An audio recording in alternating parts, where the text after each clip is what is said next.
All right, what's up? What's up? It's your boy Corey B, and today I want to talk about credit. Yeah, credit. Credit is not a dirty word. It's really not. It's it's truly, honestly, all in a matter of how you utilize it. Credit is an incredible tool, and it is a necessary tool. Now, I say necessary, but I use that word loosely because I do know lots of people who have been actually very successful. They've been able to get things happening in their life and in their family and things like that, and they've been able to move forward with the avoidance of utilizing credit, right? And people like Dave Ramsey obviously preach very strongly against the use of credit. Now, there's lots of other incredible, brilliant-minded financial advisors, and they will absolutely tell you that credit is not bad, but personal credit is not good. Business credit is incredibly good. Now, the trick is that for your family, as you're trying to level up in life, utilizing credit, you need to utilize a little bit of credit. So what you need to do is like most people will not buy a house for cash, right? Most people, they'll finance a house. Well, how do you finance a house? You can't finance a house without credit. Now, oddly enough, if you have a job, you can finance a car. If you have a job, you can get a credit card. If you have a job, you can do a lot of things, but a job is not enough to finance a house. Now, unless you've got over 20% down.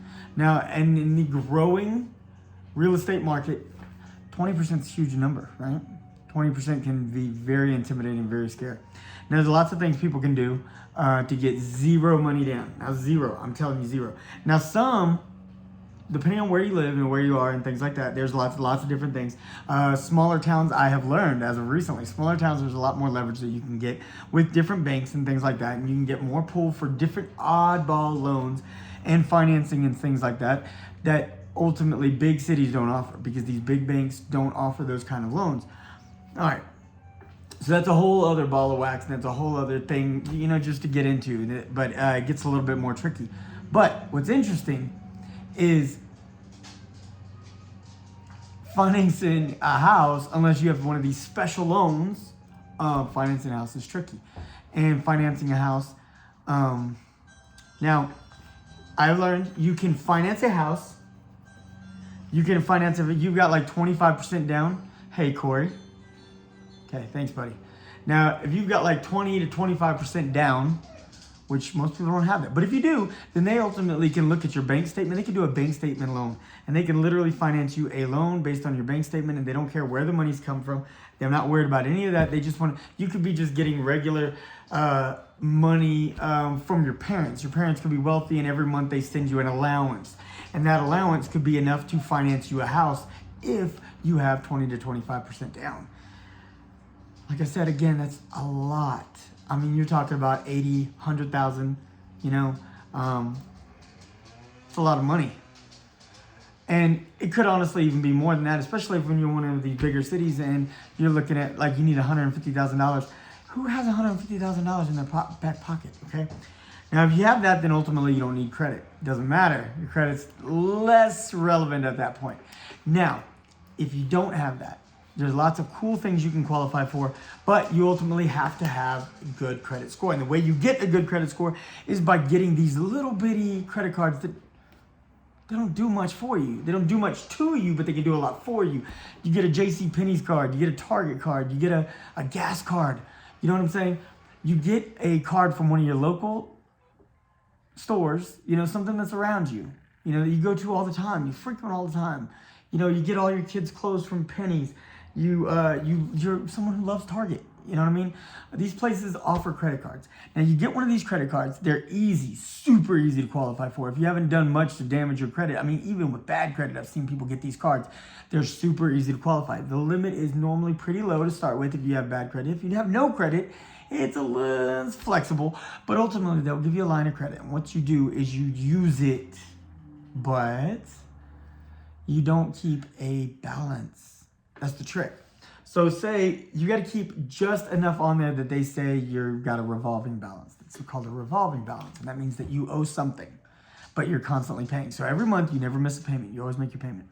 Say you get a Target card and you go spend $100. You get some stuff for your house, you get some, whatever, household goods, laundry detergent, things like that. You know what I'm saying? You get the stuff you need for your house, even if you typically get that stuff from, say, Walmart or whatever, Sam's Club, you whatever. You can get that stuff at Target. Or you can go buy something that you just want. You can buy a new thing for your house. Buy some clothes.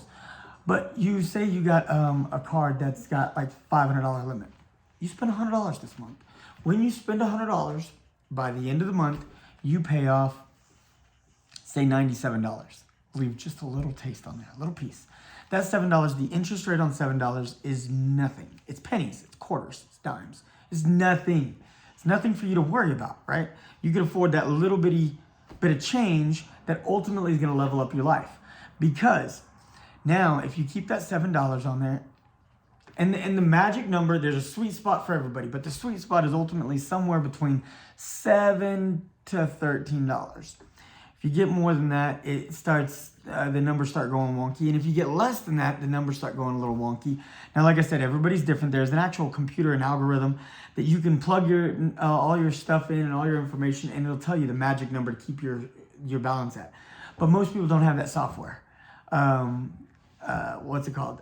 Lenders and things like that. They finance people. They have this software. The software costs hundreds and hundreds of dollars.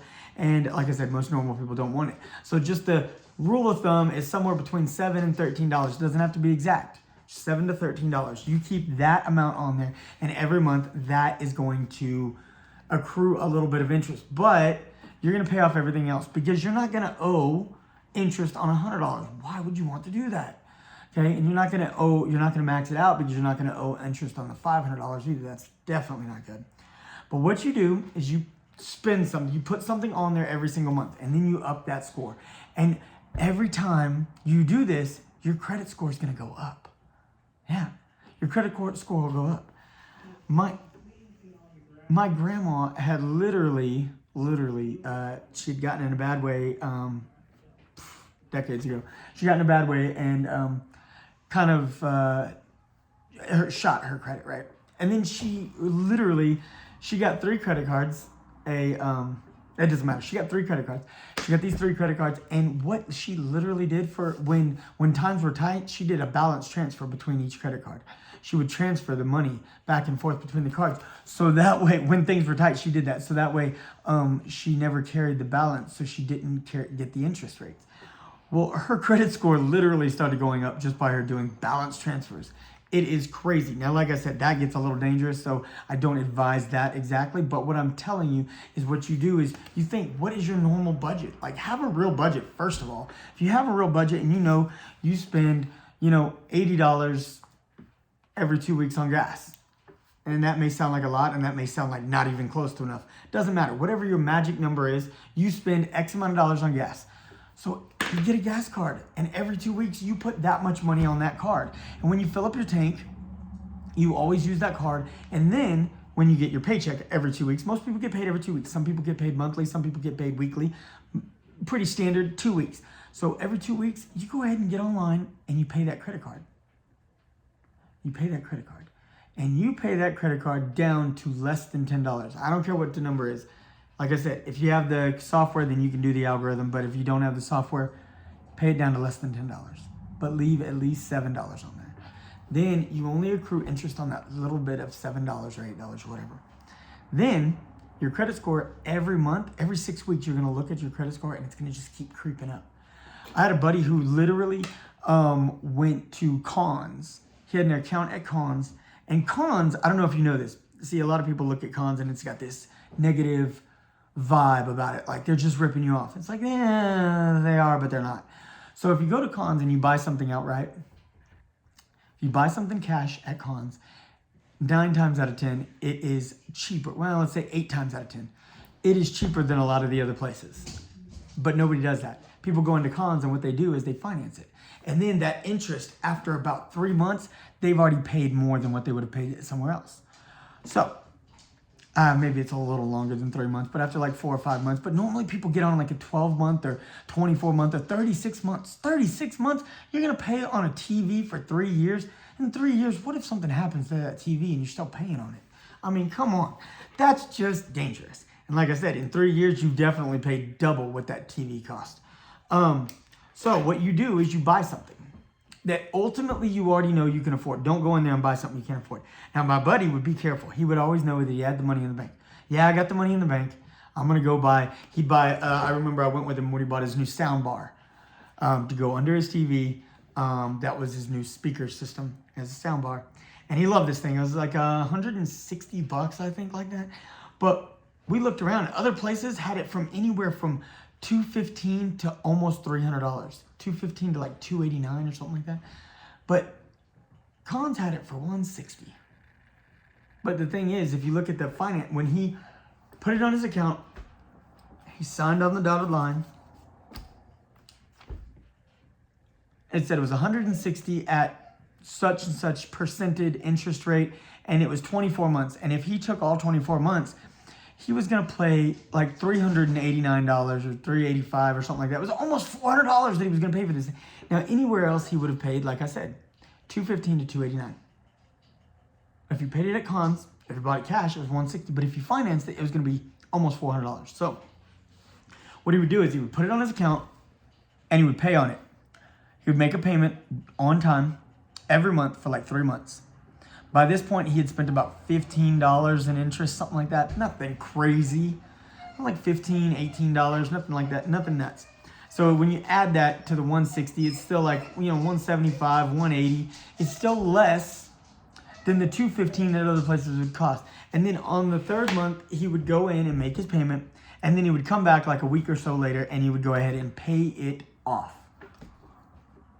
He did this like every 6 months. And he would just go buy something that he wanted for his house. And he would know that he had the money in the house. He had the money at home in the bank. And he wasn't worried about the money. He was just trying to finance it for a little while so that way he would up his credit score.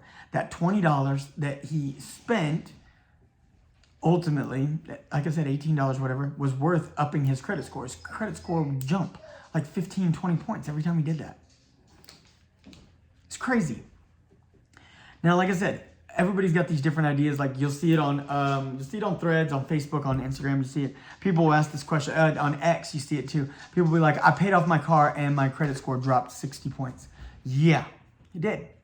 And they're like, "This system's rigged." No, it's not. What it is credit is the idea that they trust you to continue making payment. You need a revolving balance. So what you need is something like a credit card. Paying off your car is great. Super huge because the interest rates on vehicles is astronomical and you pay way too much for interest rates on vehicles. But most people can't buy a car outright. Most people don't. Some people do, most people don't.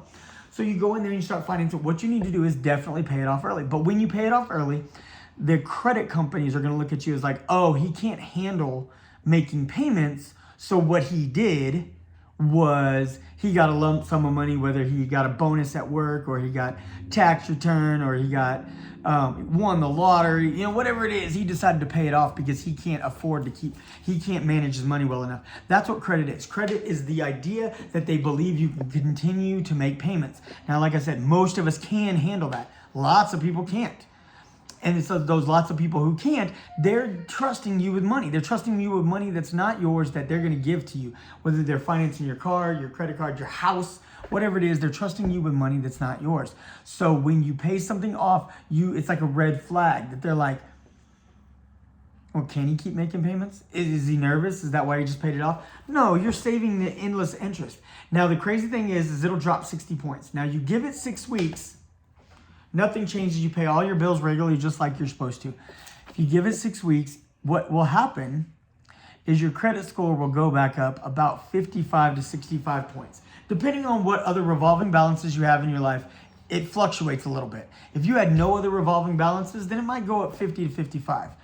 Now you may look at that and be like, well, I took a 5 or 10 point hit. Most people, a 5 or 10 point hit's not changing their life. Most people aren't teetering on the brink of losing everything. Most people are already either in the black or in the red and it's just nasty and they're like 500, 480, or they're already up here at 680, 700 and they're not worried about it. So most people are one of those spectrums. Rarely do you have people sitting at that 615 to 635 where they're like, man, I just wish I could just get my house, but I'm like 5 points away. It's like most people aren't there.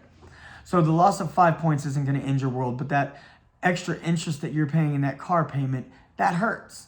So if you lose 5 points, it's not the end of the world. But like I said, if you have these other revolving balances, normally when like 6 weeks, your credit score is going to bounce back. And when it bounced back, what's going to happen?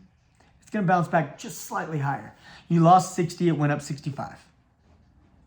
So you gained 5 points. You gained 5 points by paying some stuff off, by paying off your car, and because you've got other revolving balances. So they still trust that you can handle bills. That's what they want to know. If they're going to give you the money to buy a house, they're not banking on you winning the lottery or getting an inheritance or getting a bonus. They are banking on you being able to continue paying a bill. That's why it's like the system's not rigged. The system's designed for a structure to protect the lender as well as the borrower. That you're the borrower. You're the scrub. You're the one living off of somebody else's dollar. Hey, I'm not throwing shade. I'm a scrub. I'm living off of somebody else's dollar. I'm still paying a car note. We're about to be paying a mortgage. I mean, it's just life, man. Sometimes it's okay. And for my business, I absolutely have debt. And I have no intention of getting rid of all my business debt. Business debt is what's called leverage. Oh yeah, leverage is exciting. Now you got a problem with where your tax dollars are being spent. You want to donate to the country. You want to donate to your community. You want to donate to, good causes, things like that. But you don't like the way the government's handling your dollars. Hey man, you're not alone. Check it out. That's where leverage comes into place, because you can ultimately over leverage yourself in your business to where you don't owe any taxes. Now people throw shade all the time and they hate these billionaires who are not paying tax. No, they're paying taxes when they got liquid cash in their pocket. They're over leveraged. So therefore they don't have cash in their pocket. They owe more money than they have. And if you owe more money than you have, then ultimately it's not considered profit. You owe money on profit. You don't owe money. You don't have profit if you're in debt. That's how you get it. See? So you take home money in your pocket, and that's tricky. That's a whole nother post. We'll do that later. But ultimately, yeah, that's a whole nother thing where ultimately you leverage yourself to the point that you put cash in your pocket to sustain yourself, but you are in debt up to your eyeballs in your business.